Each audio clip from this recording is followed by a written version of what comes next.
Welcome to the University of Florida Thompson Earth System Institute's Florida Research Roundup.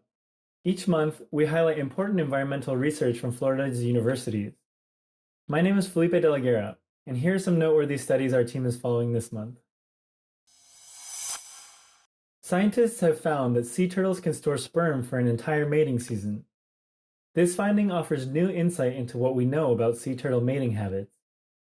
In the Sanibel Island region, satellite tagging data estimates that female sea turtles lay an average of 3.9 to 5.4 nests each season.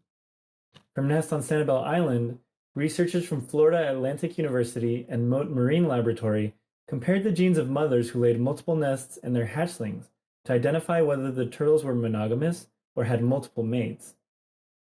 The team found that 75% of female sea turtles who nested on the island had a single mate, and the hatchlings from their nests shared the same paternal genes. This finding is in contrast with a hypothesis that suggests female sea turtles may mate multiply to ensure fertilization. It's also unlikely, according to them, that a female sea turtle would seek out the same male in between clutches or nests.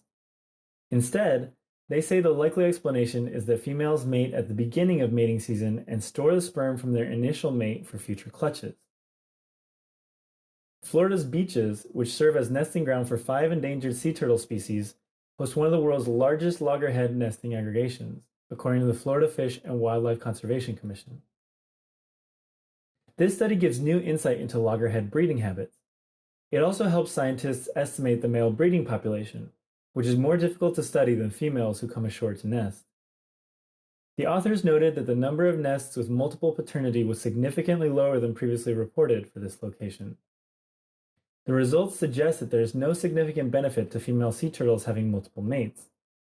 The few females with multiple paternity nests were identified as younger and smaller than the rest, which the authors suggest might be because younger, smaller turtles may struggle to deny new mates. Scientists at Florida International University have discovered that organs used to emit light on deep-sea bioluminescent shrimp are also capable of detecting light.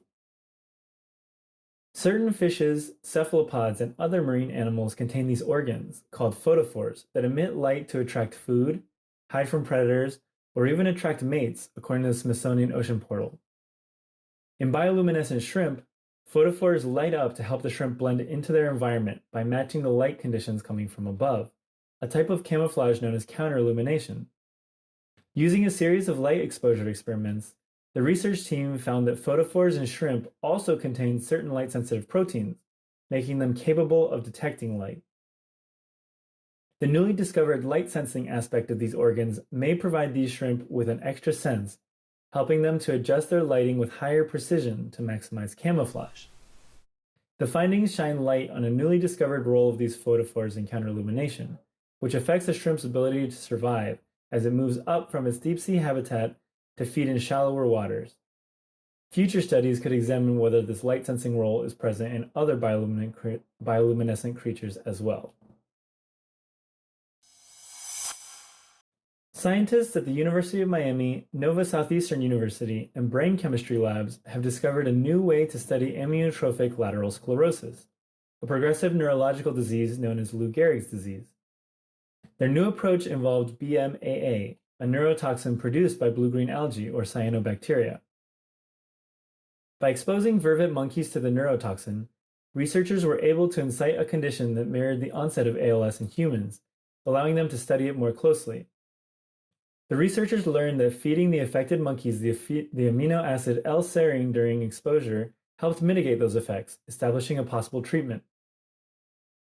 Although cyanobacteria, which is common in Florida waterways, produces several toxins associated with negative health effects, this study shows how compounds found in nature, like BMAA and L-serine, can be used to advance modern medicine. The study findings help advance research on ALS, which does not have a known cure. The researchers tested vervet monkeys because of their similarities to humans as ALS develops. While this study shows promise, the authors state that FDA-approved clinical trials must be completed before dietary L-serine is accepted as a potential treatment for ALS in humans. That wraps up our Florida Research Roundup for this month. To learn more about the studies mentioned here, visit bit.ly/FL Research Roundup and subscribe to our Earth to Florida newsletter by clicking the link in the post.